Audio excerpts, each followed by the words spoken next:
اعوذ باللہ من الشیطان الرجیم بسم اللہ الرحمن الرحیم وَإِذَا سَأَلَكَ عِبَادِي عَنِّي فَإِنِّي قَرِيبٌ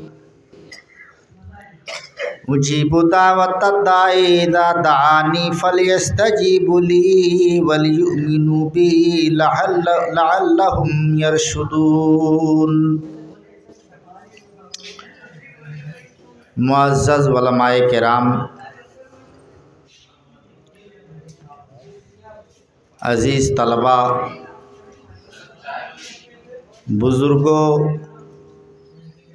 ملت اسلامیہ کے شاہی صفت جوانوں، عزیز بچوں،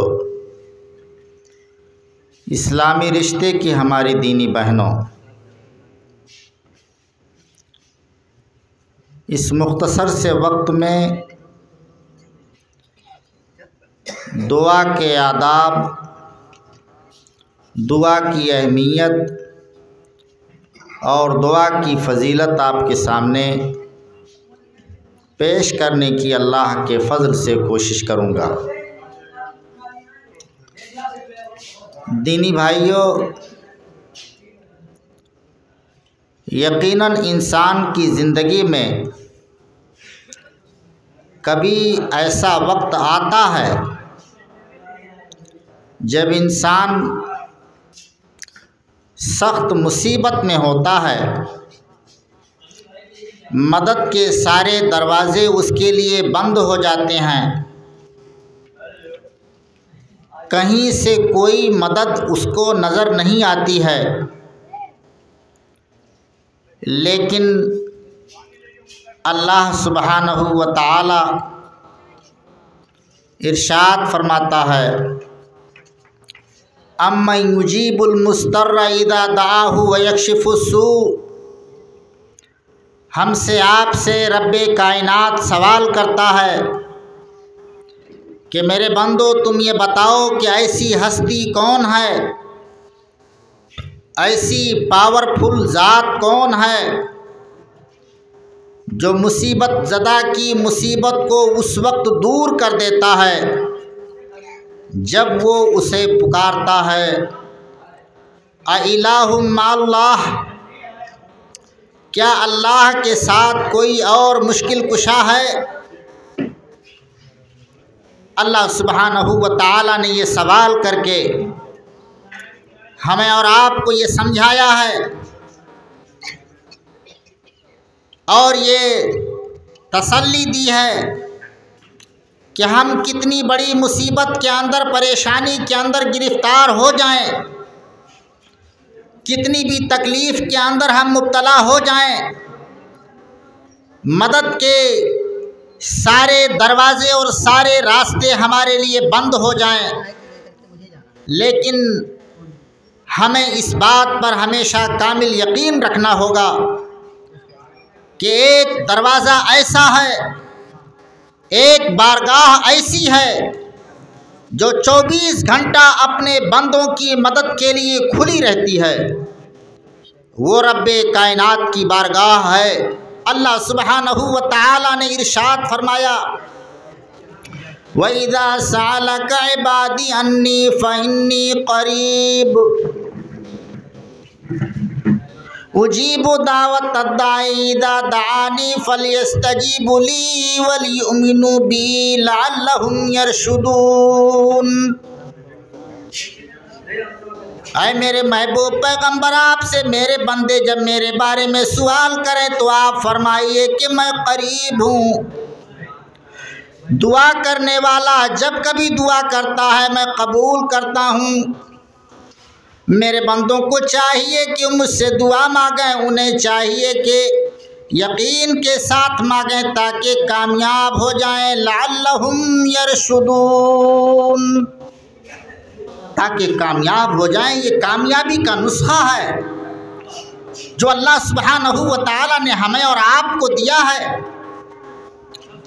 کہ ہم اپنے تعلق کو اللہ تعالی سے مضبوط رکھیں، اپنی بیماریوں کے اندر اللہ کو یاد کریں،